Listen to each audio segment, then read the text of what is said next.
Assalamualaikum warahmatullahi wabarakatuh. Perkenalkan, saya Rina Supiati, calon guru penggerak angkatan 11 dari SMK Negeri 2 Tanjung, Kabupaten Tabalong. Pada kesempatan ini, saya akan mewawancarai dua orang kepala sekolah terkait permasalahan dilema etika dan bujukan moral. Selamat menyaksikan.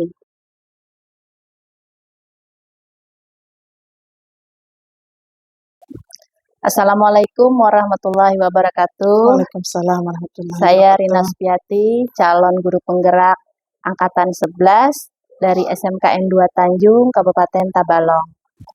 Pada kesempatan ini, saya akan mewawancarai Ibu Kepala Sekolah kami sendiri, yaitu Ibu Bainah, mengenai dilema etika yang mungkin sering terjadi ya Bu di sekolah, berdasarkan pengalaman Ibu yang sudah lama berada di dunia pendidikan. Baik Bu, mohon izin Bu ya, langsung saja.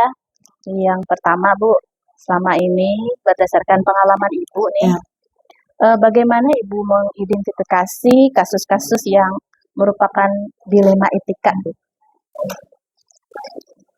Ya, jadi memang kalau di sekolah itu memang sering kejadian beberapa kasus.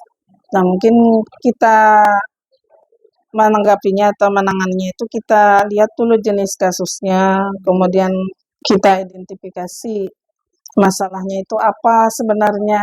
Nah, dari masalah itu setelah kita identifikasi, kemudian kita evaluasi seperti apa masalahnya. Nah, kemudian ya dari itu baru kita ambil tindakan. Mungkin tindakannya seperti apa, tergantung dari masalah yang ada. Jadi kalau terkait dengan hal-hal kegiatan pembelajaran, barangkali mungkin kita perlu melibatkan wakil kepala sekolah bagian kurikulum misalnya atau hal-hal lain. Nah, sehingga masalah yang dihadapi oleh taruhlah di sini mungkin guru, nah itu bisa menemukan solusi yang terbaik. Oke, berarti mengidentifikasinya dengan melihat dulu ya Bu, dianalisis jenis permasalahannya apa, kemudian dicari solusinya. Oke Bu, selanjutnya Bu, bagaimana Ibu menjalankan pengambilan keputusan apabila misalnya sama-sama benar keputusannya, misalnya ada permasalahan yang sama-sama benar, jadi Ibu bagaimana mempertimbangkan yang mana yang akan Ibu pilih? Ya, memang kadang-kadang ada dua masalah barangkali yang taruhlah sama-sama penting, tapi kan dari setiap masalah itu pasti ada celahnya, ada yang kurang lebihnya lah bahasanya. Jadi dari masalah itu kita analisa, dari yang dua itu mana yang memang masalah itu memang penting lah istilahnya darurat. Jadi kita ambil sebuah keputusan itu melihat sejauh mana kepentingan dari pemecahan masalah itu. Jadi kita perlu analisa mungkin dengan mencari bahasanya mungkin pendapat-pendapat yang lain juga. Jadi sebelum kita ambil kebijakan, kita perlu mungkin melibatkan orang-orang lain sebagai pemberi pertimbangan. Jadi ini masalahnya ini mana kira-kira yang lebih penting.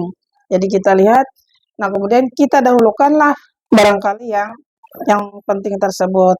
Nah, kemudian kepada pihak barangkali yang kita permasalahannya kita belakangan penyelesaiannya, kita berilah pengertian supaya ada pemahaman di sana. Jadi tidak sebenarnya tidak ada yang memihak kepada salah satu pihak, tapi kita lebih memihak kepada kepentingan mana yang harus diselesaikan lebih dahulu. Jadi dilihat dulu masalahnya, kemudian meminta pendapat dengan pihak terkait. Baik Bu, langsung lagi. Langkah-langkah apa yang selama ini mungkin Ibu biasa lakukan dalam pemecahan masalah itu Bu? Mulai dari mana misalnya? Kita lihat muncul masalah itu dari mana asalnya. Jadi kita perlu tahu juga nih muncul masalahnya apa penyebabnya. Nah, dari penyebab itulah mungkin nanti kita carikan solusinya. Misalnya ada hal yang berkaitan barangkali dengan penggunaan fasilitas, misalnya yang fasilitasnya tidak mencukupi barangkali, sehingga yang mau menggunakan itu ada beberapa pihak, tapi yang tersedia cuma untuk satu pihak. Nah, ini kan barangkali mungkin bisa menimbulkan masalah. Nah, jadi kita lihat lagi tadi dari yang muncul masalah yang ada itu sebenarnya solusi apa. Nah, kalau misalnya taruhlah kita yang sering kejadian mungkin penggunaan fasilitas sekolahan, bagaimana pengaturannya itu lebih baik lagi kan supaya tidak menimbulkan muncul masalah-masalah yang barangkali mungkin kalau dibiarkan bisa menjadi hal yang besar. Jadi sebelum kita ambil keputusan, ya kembali lagi kita lihat dari akar masalahnya, kemudian kita bagaimana mencarikan solusinya.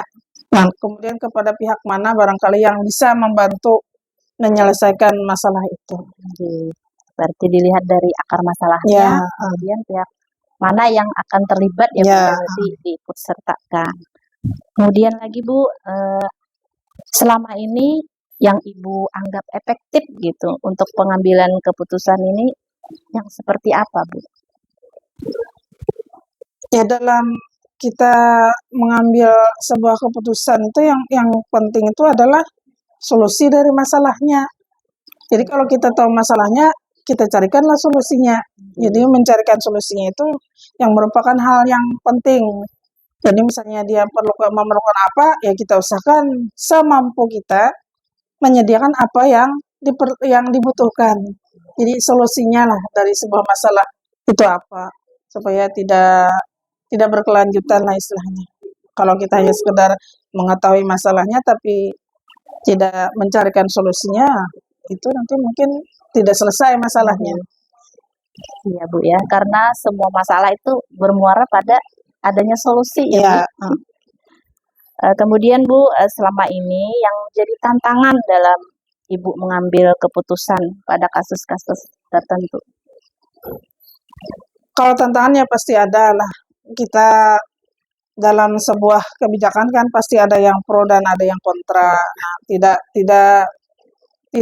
bisa kita menuntut orang untuk apa bahasanya setuju semua dengan kebijakan kita. Pasti ada yang barangkali berlawanan dengan kebijakan kita. Nah, kita di sini mungkin perlu mengatasi itu dengan kita berdiskusi. Nah, kita sampaikanlah hal-hal mungkin yang berkaitan dengan tersebut. Jadi, mengapa keputusan ini diambil, latar belakang keputusan ini diambil, dan untuk apa keputusan ini diambil, perlu mungkin disampaikan kepada kedua belah pihak, sehingga diharapkan bisa dipahamilah oleh yang terdampak dari pengambilan sebuah keputusan. Berarti disampaikan juga ya Bu ya? Ya, Ibaratnya mungkin kalau yang merasa keinginannya tidak terpenuhi Ya. mungkin bisa lebih legowo Ya. ya, karena keputusan yang Ibu ambil pasti sudah dipikirkan dengan sangat matang, atau mungkin Ibu sudah berdiskusi dengan beberapa pihak terkait di sekolah ini ya Bu ya. Iya. Nah kemudian lagi Bu, adakah Ibu memiliki jadwal yang khusus misalnya untuk melaksanakan prosedur pemecahan masalah itu Bu? Kalau jadwal khusus sebenarnya tidak ada. Jadi kita lihat jenis masalahnya itu seperti apa. Kalau penanganannya itu bisa diselesaikan secepat mungkin ya kita laksanakan. Jadi ada masalah bisa diatasi. Nah, kita keluarkan keputusan seperti ini. Tapi kalau memang memerlukan masalahnya itu cukup rumit, cukup besar, kita perlu melibatkan orang lain dalam pengambilan keputusan, perlu mencarikan solusinya ya. Mungkin keputusan itu tidak diambil saat itu, perlu waktu mungkin. Perlu waktu yang waktunya itu mungkin tergantung jenis masalahnya. Jadi kalau perlu lama ya lama barangkali. Nah, tapi kalau memang bisa cepat, ya bisa kita laksanakan secepatnya. Tergantung masalahnya. Iya, Kalau bisa diselesaikan saat itu, Kalau misalnya perlu penanganan lebih lanjut, mungkin memerlukan waktu ya Bu. Iya.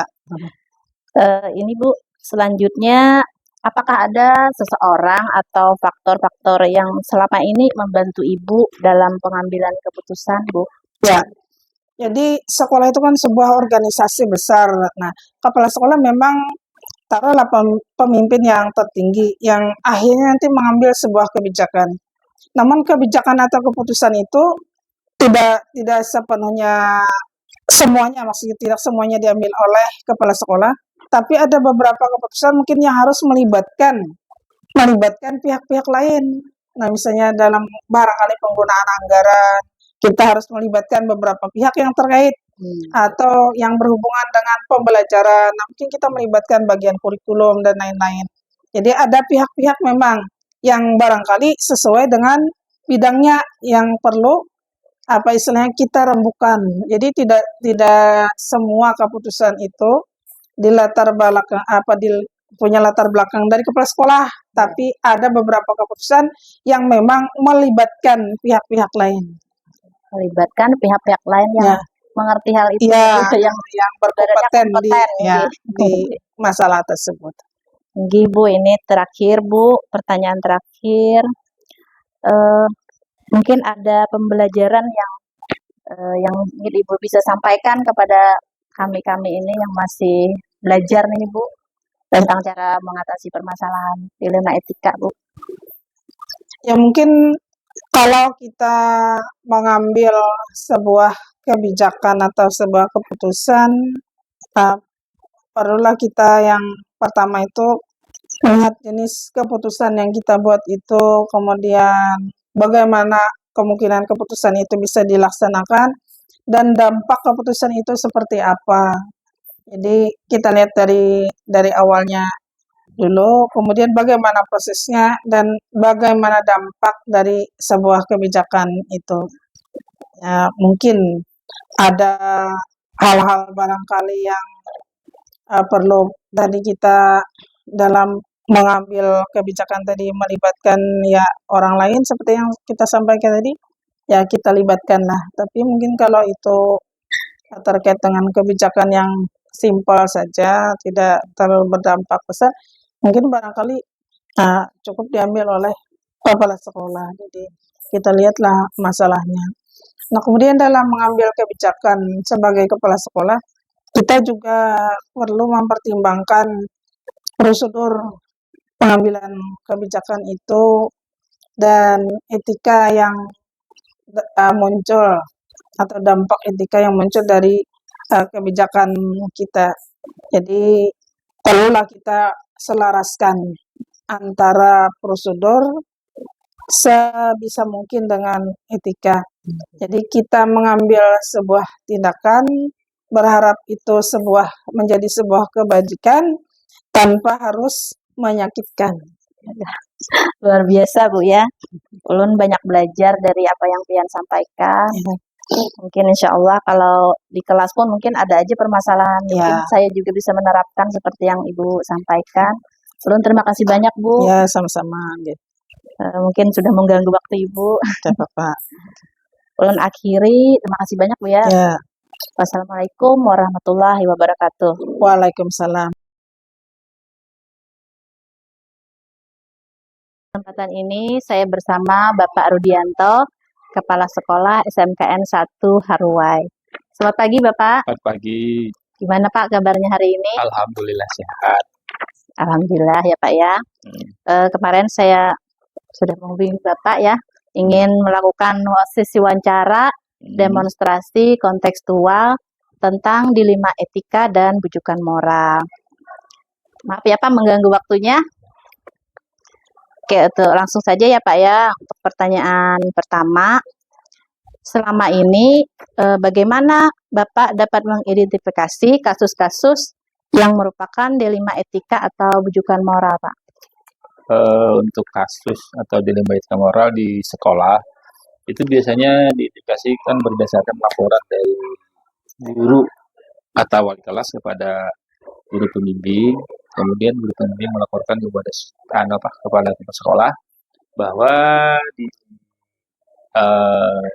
kelas atau di lingkungan sekolah terdapat kasus-kasus yang misalnya terdapat kasus yang berat atau kasus yang tidak berat, itu semuanya dilaporkan oleh kepala sekolah melalui guru pembimbing. Oh iya, berarti lewat guru pembimbing dulu ya, Pak, ya, baru nanti naik ke tahap kepala sekolah, mungkinnya dari bawah dulu. Kemudian, Pak, ya, selama ini pengalaman Bapak nih, menurut Bapak, bagaimana menjalankan pengambilan keputusan di sekolah Bapak, terutama untuk kasus-kasus di mana ada dua kepentingan yang sama-sama benar. Jadi itu Ya. membingungkan mungkin ya Pak ya? Ya. Atau sama-sama mengandung nilai kebajikan. Biasanya untuk masalah yang dihadapi di sekolah, misalnya terdapat kasus yang sangat besar tidak bisa dipecahkan sendiri oleh sekolah. Itu Ya. saya biasanya mengumpulkan seluruh dewan guru, kemudian kami mengadakan rapat, mengadakan musyawarah, kemudian masalahnya diteliti, ditelaah seberapa besar masalah yang misalnya me- me- apa, me- yang terjadi pada siswa. Kemudian kalau masalah itu terlalu berat, bisa dipanggil orang tua siswa tersebut. Ya. Ya, betul sekali ya Pak ya. Kemudian langkah-langkah atau prosedur seperti apa yang biasanya Anda lakukan? Untuk prosedur penanganan di sekolah, pertama siswa yang bermasalah itu dipanggil oleh wali kelas. Ya. Kemudian oleh wali kelas ditanyakan, dicari masalahnya, kemudian penyebabnya apa. Kalau misalnya masalahnya masalah kecil, cukup diselesaikan oleh wali kelas. Ya. Tapi kalau misalnya cukup besar, kemudian wali kelas ini melaporkan atau meminta guru pembimbing atau guru BK untuk membantu menyelesaikan masalah tersebut. Tetapi kalau misalnya masalah tersebut belum selesai juga, kemudian koordinasi dengan wakil kesiswaan dengan memanggil orang tua siswa. Nah, kemudian orang tua siswa setelah diberi pendapat, kemudian ditanyakan kenapa anaknya melakukan pelanggaran sekolah atau misalnya seperti apa perilaku anak di rumah. Nah, kemudian setelah itu bisa menghubungi kepala sekolah, kemudian sekolah berikan pembinaan, bimbingan, kemudian bekerja sama dengan orang tua bagaimana agar siswa itu bisa menjadi baik kembali untuk bisa belajar kembali di sekolah. Ya, berarti penting sekali Pak ya, Iya. kolaborasi dari Antara tahap awalnya dulu, dari guru dulu, kemudian pihak-pihak sekolah yang terkait, sampai dengan wali murid ya Pak ya, Iya. harus selalu dilibatkan. Oke Pak, lanjut lagi ya Pak ya. Hal-hal apa saja yang selama ini merupakan tantangan dalam pengambilan keputusan pada kasus-kasus yang Bapak sebut tadi? Hal-hal yang menjadi tantangan bagi sekolah, biasanya kalau siswa bermasalah, itu siswa menyembunyikan masalahnya atau tidak mengakui masalahnya, menghindar dari sekolah. Pertama misalnya siswa ketika dipanggil untuk menghadap wali kelas, menghadap guru, atau misalnya dipanggil oleh guru BK, siswa tersebut menghindar, tidak mau datang ke tempat guru tersebut. Itu menjadi kendala. Jadi untuk kan perlu ada dua pihak, dari siswa dari guru. Jadi semua pihak tadi seperti yang Bapak sampaikan sebelumnya harus terlibat ya Pak ya, mengatasi masalah. Misalnya pada si anak ya, katanya sembunyi tidak mau hadir ke sekolah, Iya. karena merasa mendapat surat panggilan dari sekolah, tiba-tiba siswanya tahu hari ini aku dipanggil oleh sekolah atau aku dipanggil oleh ibu. Ya, si anak merasa takut, Iya, lalu mengakibatkan siswa itu malas untuk ke sekolah. rata-rata memang anak sekarang seperti itu ya Pak ya. Ya. Jadi tantangan kita sebagai guru ya Pak ya. Lanjut ya Pak. Apakah Bapak memiliki sebuah tata kala atau jadwal tertentu dalam menyelesaikan sebuah kasus dilema etika? Apakah Bapak langsung menyelesaikan di tempat atau ada jadwal tersendiri Pak? Kalau untuk jadwal selama ini tidak ada untuk sekolah, tetapi untuk penyelesaian kasus melihat dulu segi kondisi kasus tersebut. Kalau misalnya kasus tersebut kecil kasusnya, cukup diselesaikan di tempat. Misalnya ada laporan guru bahwa siswa hari ini ada melakukan sekolah, misalnya tidak ikut membaca Al-Quran, kan program baca Al-Quran setiap pagi dilaksanakan sebelum dimulai. Itu biasanya siswa disuruh menyapu, memungut sampah atau membersihkan WC biasanya. Tapi kalau untuk kasus-kasus yang besar, itu kepala sekolah selalu berkoordinasi dengan pihak pertama guru mata pelajaran, kemudian wali kelas, kemudian guru BK, kemudian wakil siswaan. Terakhir, kalau misalnya masalah tersebut dianggap cukup berat, Kemudian lalu melakukan pemanggilan terhadap orang tua siswa agar masalah siswa sama-sama bisa diketahui. Iya, berarti tidak ada jadwal khusus ya Pak. Ya, Pokoknya tidak bila ada. ada masalah langsung langsung diselesaikan. diselesaikan. Mungkin lebih cepat, lebih baik cepat, Pak ya. Ya. Nih, lagi Pak, adakah seseorang atau faktor-faktor yang selama ini mempermudah atau membantu Bapak dalam pengambilan keputusan? Untuk pengambilan keputusan selama ini di SMK Saruai tidak ada, tetapi kembali lagi melihat kasus tersebut. Kalau misalnya kasus itu terhadap siswa, cukup dikoordinasikan dengan orang tua siswa. Tapi kalau misalnya kasusnya itu menyangkut masalah guru, kepala sekolah, kemudian bisa berkoordinasi dengan pengawas sekolah. Berarti dibantu oleh bantuannya pihak-pihak kepala sekolah terkait. tidak bisa bekerja sendiri, artinya semua keputusan itu harus dilakukan dengan musyawarah. Ya, betul sekali ya Pak, musyawarah di atas segalanya. Iya. Karena merupakan keputusan bersama. Nah, ini yang terakhir Pak ya. Dari semua hal yang telah Bapak sampaikan tadi, kira-kira pembelajaran apa yang dapat Bapak petik dari pengalaman Bapak selama jadi kepala sekolah dalam menyelesaikan masalah? Selama saya menjabat sekolah, setiap masalah yang timbul, itu saya tekankan, saya beritahukan kepada semua guru bahwa semua masalah yang timbul sekolah kan sebagai itu diutarakan, disampaikan, kemudian dijabarkan secara terbuka. Artinya semua memahami atau memahami bahwa kita ini semua satu warga sekolah. Artinya keterbukaan itu sangat penting. Artinya tidak melulu masalah itu cuma sendiri, artinya bisa merugikan orang lain. Ya kan, kalau misalnya cuma sendiri bisa merugikan orang lain. Karena siapa tahu ada guru yang tersinggung atau misalnya ada siswa yang bermasalah, tetapi tidak diutarakan sama gurunya, jadi mengakibatkan kerugian terhadap siswa itu sendiri. Artinya semuanya serba terbuka lah, artinya menyampaikan masalah yang terjadi pada siswa atau masalah yang pada guru itu diutarakan pada saat rapat biasanya. Bermasalah bermasalah. Kemudian kita cari penyebabnya, kemudian kita cari bagaimana cara memecahkan masalahnya seperti itu. Oh, berarti semua unsur terkait dilibatkan, kemudian pengambilan keputusan selalu berdasarkan hasil musyawarah, diskusi ya Pak ya. Ada keterbukaan diskusi. Karena kita semua kata Bapak tadi keluarga besar SMKN 1 Haruai. Baik Pak, sudah selesai, luar biasa. Saya mendapatkan banyak ilmu dari wawancara hari ini. Terima kasih Bapak, selamat pagi. Assalamualaikum warahmatullahi wabarakatuh. Waalaikumsalam warahmatullahi wabarakatuh.